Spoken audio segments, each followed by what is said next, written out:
So I'm headed over to Carly 5K's house today to practice on some music and see about getting the BBC back together. So I got here, well, I'm loading up at least.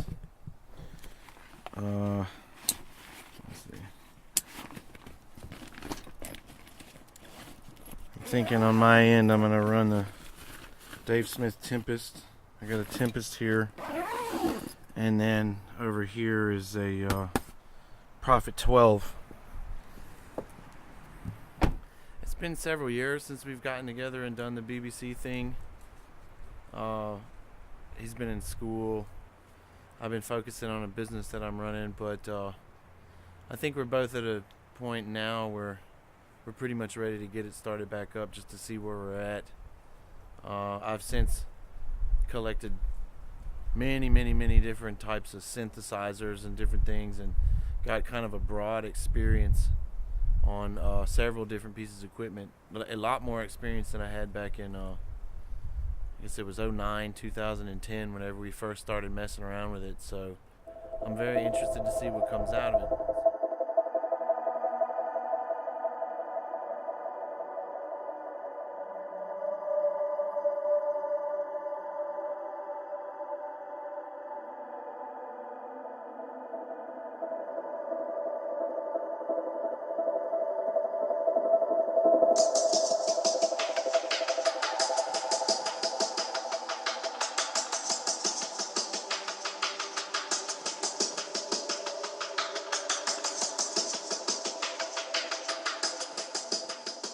The two of us, me and Carly, I'm Atch, we kind of were tired of every time we sat down to try to do something musically, we'd, turn on the computer and start messing around with Ableton or Cubase or whatever, DAW. And so one day, he came over to the house, and of course I had my studio and everything there or whatever, and I was just like, well, kind of lazy, I guess. Didn't really feel like turning on the computer, and we flipped on just the boards and just kind of started jamming what was on them. I think at the time I was using like an Access Virus TI and then a Korg Triton, and that Triton had some sick beats on it, like some real serious, like heavy bottom-ended bass and stuff like that.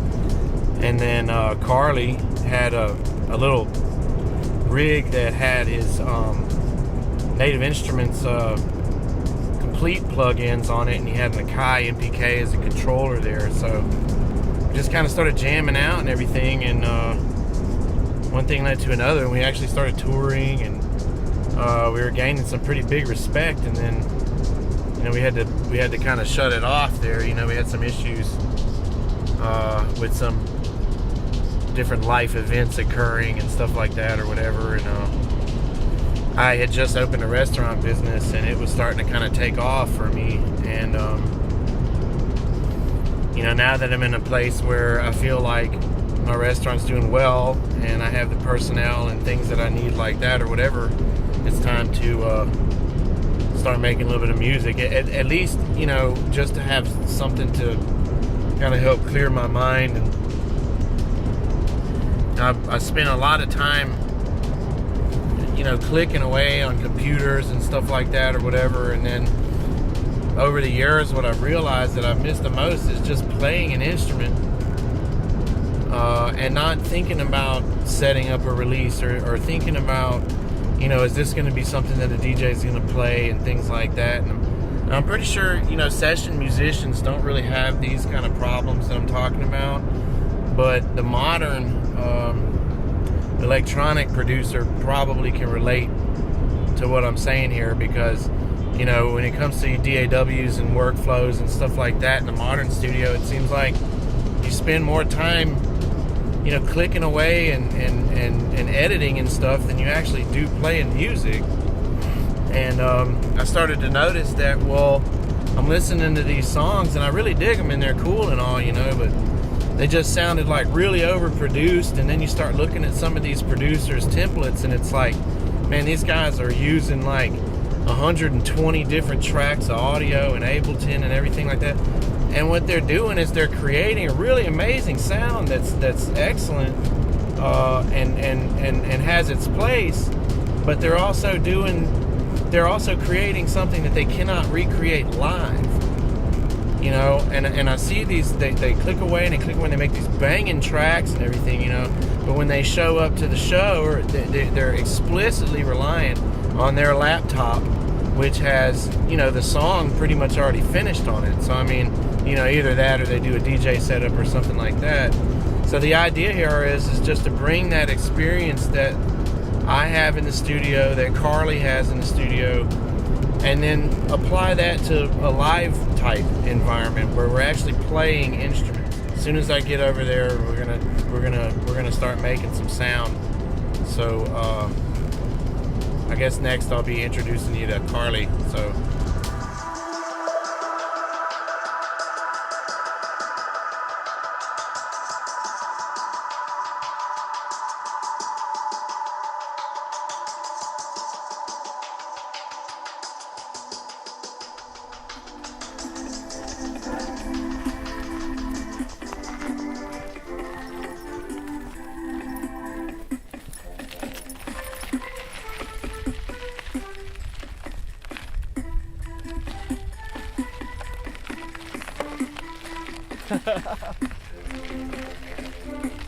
Whoa!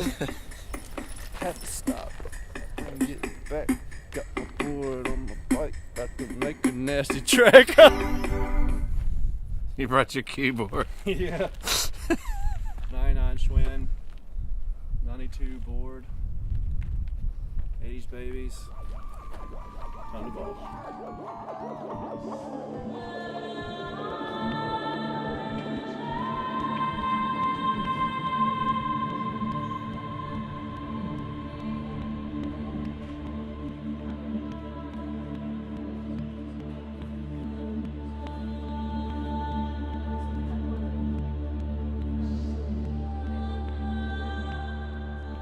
Hey, what's up? I'm John Carly, aka Carly 5K. I'm the other half of the BBC. Well, I know me personally, that was when I was making a transition from doing a lot of DJing and holding a residency, and you know, it really stole the craft from what I liked, you know, coming up with a background and, you know, rave type club stuff, and when the DJ was still an actual, you know, you could express yourself, you know, and it was changing and it's kind of burnt out, and I think me and At shared a lot of the same common ground on that, you know, feeling like we lost a way to express ourselves in a world that was getting flooded with DJs. So, I don't know. I remember I had a keyboard. I just bought a Roland Phantom, and we hang out a lot. And I stepped in the studio one night, and we're going to try to make something. And you know, all I remember is seeing that Virus TI, and I was like, just started hitting. I think it was like a C or something, and simple progressions, and it just really turned into something that was something strong, you know, stronger than we could really understand at the time, you know. After we played the first couple little gigs, you know, we decided to put ourselves out there and do something like that. Just the feedback, I felt like it could really blow up because nobody was doing anything like that at the time. I mean, they're still not. No, a live electronic set was something, me personally, I would think of like Crystal Method back in the day with keyboards and making something. Now, you know, you can take that MacBook in the corner and you're a superstar, you know, but I mean, don't get me wrong, I love being a studio musician, engineer, producer, but I don't like sitting there clicking and this, that. I mean, nobody's doing that. So, I mean, when you take some keyboards, a couple guys that decently know how to play some music, I mean, you can just express yourself and build. You know, when you see a crowd acting a certain way, you know, you can adjust. You know, if you're right in the middle of, hold on, I'm going right to my next track, you know, I mean, can adjust at the drop of a dime. You know, they can be going from something, you know, happy and major to minor and ambient or whatever you want it to be. And anyways, back to like the gigs, you know, we had a couple gigs in town and things were looking good, and put ourselves out there. Next thing you know, we're playing some shows out of town. Little music festival, New Orleans. I think there was one in College Station, close to Bryan, Texas, or Austin.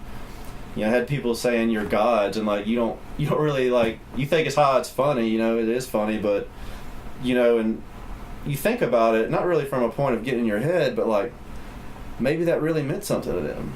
Maybe that music meant something. Well, I think we both knew that it was something bigger than we were really ready for at the time. You know, Atch, you know, he had his restaurant coming open, and I actually was there. I was his general manager or something, you know, helping him out. We had it together. We kind of put the BBC to the side, you know, stacking that money and stuff. Because sometimes you got to step back to move forward.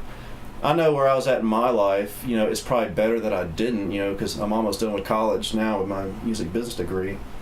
I've become a better musician for sure, but I'm strong enough to where I could go do it. You know, I could be on the road, I could do a show, and you got to be ready for something. If you're when you get it, it's sometimes you grasp it and you get it, or you drop the ball and it's over. I mean, with anything in life, you got to tell yourself it's worked out how it's supposed to, and just go with that. You can't change anything but tomorrow, and who knows if you can even change that. So.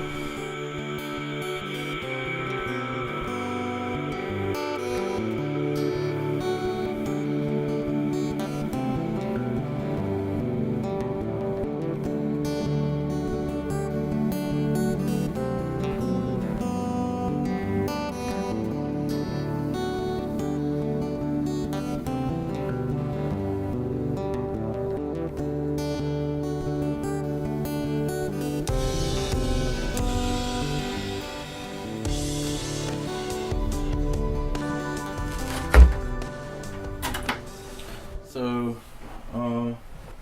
this will be my rig today. I'm going to be using the Dave Smith Tempest and the Dave Smith Prophet 12. And yeah, I know the general sound that we go for whenever we played, so I spent a little bit of time last night just making kind of a bass sound and like a little lead sound here that I can like just play, you know, bass. So, and then over here on the drum side of things, it's just a simple kick and a snare. Oh, and I got a hi-hat here. That's about it. So, not much to it. The thing about BBC is that the beats are always kind of simple, you know, because if we're having to mess with a bunch of different equipment, then we don't want to be like, you know, reaching out all over the place to start this one and to stop this one, because you know, it's really difficult to play more than two instruments at a time here.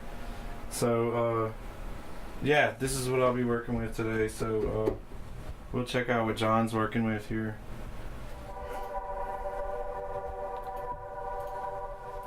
What do you got over here?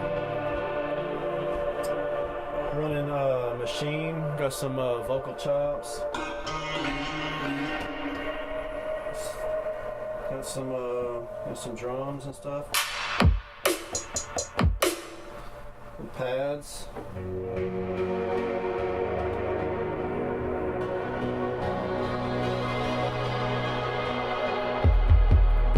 A little lead.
that was probably the first time we've done it in like 3 years or so.